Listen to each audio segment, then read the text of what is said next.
Welcome back. In the last few units, we've been putting together this word story game, and now it's time to wrap it all together, put all these things together, and get the game actually working. We'll begin by reviewing the game as from the player's point of view. We need to have some things here. We'll go with Brandon, boy's name, Diana. See geologic formation. We'll go with a coral reef. We'll confuse.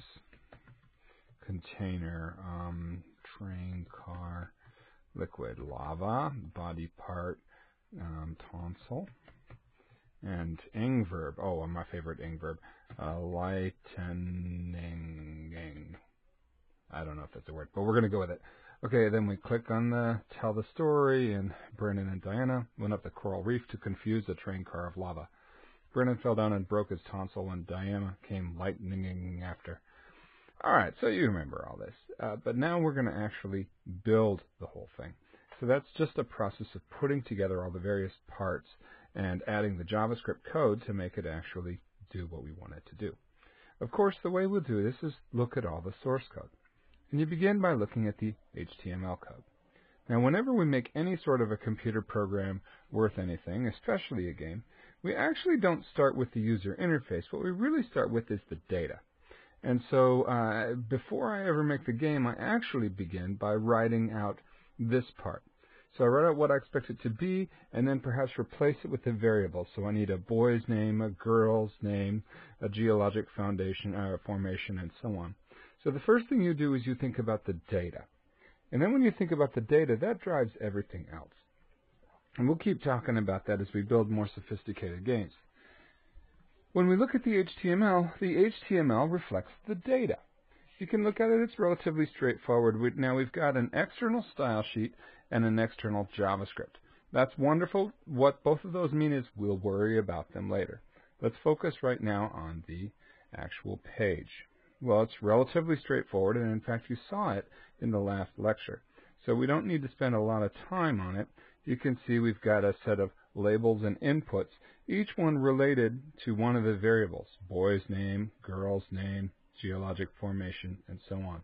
So once again, when we know what all the data should be, then we know how to build the user interface to help us represent that data.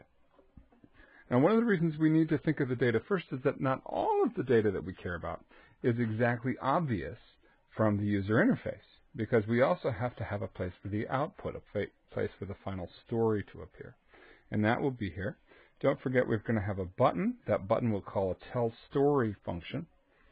And then we have this place down here, div ID is output. Well, that is empty right now, meaning that the user won't even know that it's there. But it's important because when our program runs, this is where it's going to place the finished story. Make sense? Sure it does. Now, when we look at the HTML source, we can see that we've kind of outsourced the CSS and the JavaScript. Well, the CSS we'll just go over very, very quickly because the last video pretty much talked about how to use that. And if you recall, we've got some information about the field set, so set it a particular width and center it. We've got labels, input, button, and output. So again, if you're not 100% certain about how this works, go back and look at the last video and I'll explain more how to use a floating layout to build sort of your standard input form. Most of them look pretty much like this. There's a few variations. So okay, we're happy with that. Let's look now at the JavaScript code, because that's really the interesting part.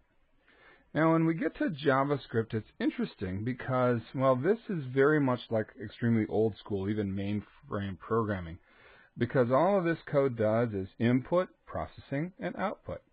Back like we used to do with punch cards. It's really not that much different. I'm getting information from the page, and then I'm doing some sort of manipulation to that information, turn it into a big story, and then I'm outputting it. It's actually quite simple. You can see a lot of interesting things going on here. First of all, look at the comments. Gather form elements, create variables for input, write the story, copy story to output. That's the most important part of programming, is writing the comments. Now, a lot of programming teachers will tell you that you write the comments to explain the code to programmers. I think that's exactly the wrong way of thinking. Here we go. Ready for something profound? Code is there to explain the comments to the computer. Ooh, I'm going to say that again. Code is there to explain the comments to the computer. I write comments first, and then the code is simply a way of explaining the comments in a way that even an idiot computer can understand. Yeah, you're welcome.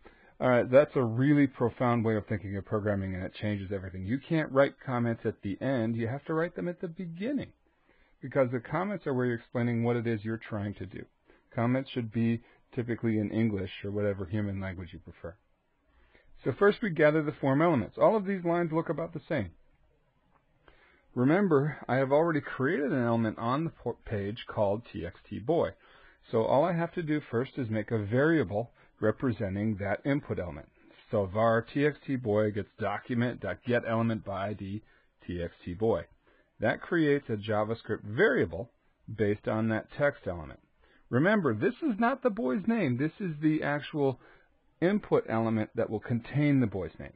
So that line's coming next. All right, so we do that, and then we do the same thing for all of our input elements. And don't forget, we also have an output element that I called, cleverly enough, output. That's just a div with an ID. So the first thing I do is I grab all of the elements from the HTML page that I want to work with. The second thing that we'll do is make actual variables containing the content. Okay, that's not that hard. So you see we make a var boy, which is txtBoy.value. So go to the text box that was going to be bringing in the boy and grab its value. That'll be the boy's name. And we rinse, lather, and repeat for our other input elements. Well, that was easy. Yes, that was easy. It really was. Now, writing the story isn't difficult either, although it's a little bit different. So this first line, var story gets boy and girl went up the. Okay, that's all okay, but it's a little confusing. You see we've got all these plus signs. Well, what they're doing is they're allowing us to combine parts of the output. Plus, yeah, you can add together text. We'll talk quite a bit more about this in the next series of lectures. It's actually a little bit more involved than that. This is technically called concatenating. But it makes sense, right? We can join up text. Well, here's what's interesting. Boy is not in quotes and is in quotes. Will we really see boy and girl when up the GL? No. We'll see the value of the variable boy, the actual text and the value of the variable girl, and so on. Does that make sense? Yeah, it does. It does. In a syntax editor, you'll sometimes see these things in different colors so you can tell when I'm talking about a variable and when I'm talking about text. Hey, where's there's a space around and? Well, because I want a space around and in the output. If I didn't do that, it would just be burning it again. So you have to actually put the output you want, including your own spaces. Okay? Okay. Well, let's keep going. Let's see. There it is. Now, what have I done? Have you noticed that when I see the equal sign in programming, I don't read it as equals. I say gets. Var story gets boy and girl. And the reason for that is we are not talking about equality. That'll come soon. Right now, what we're talking about is assignment. We're assigning some values to this variable. And so I recommend you read the equal sign as gets. Now, this plus equal thing, we'll talk about more about that in another video. But plus equal means add on to the end. So in this line, I create story, and in this line, I just append some more junk on the back end. And it's the same pattern. Add on to the end of what I already built, GL and to and verb and a and container. And you just keep on doing that. Now you only use the var keyword once because I only create the variable once. I'm adding things onto an already created variable. You okay? Okay. Now this is not just ordinary text, it's also HTML code. So if I want to force a couple of carriage returns in there, I can also put HTML code inside my text. Oh, wow, crazy.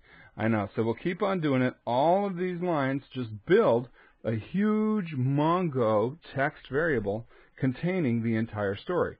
Now, can the user see the story yet? No, we got one more step, and that is, once we've created the story, let's add it to the output.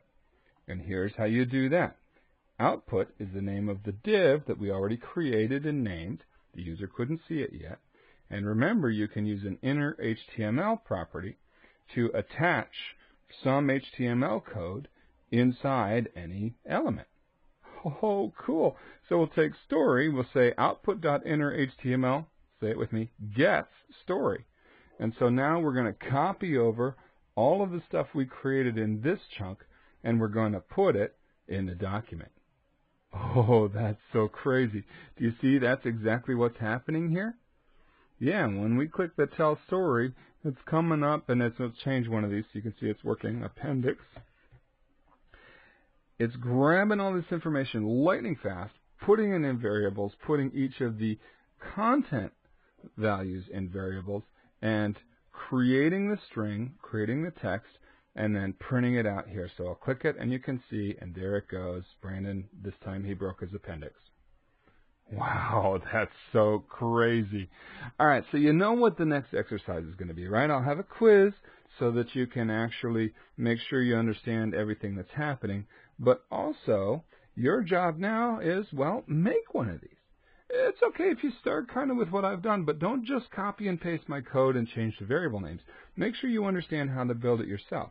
Because from this foundation, we're moving beyond to look at all kinds of other exciting things you need to know about computer programming.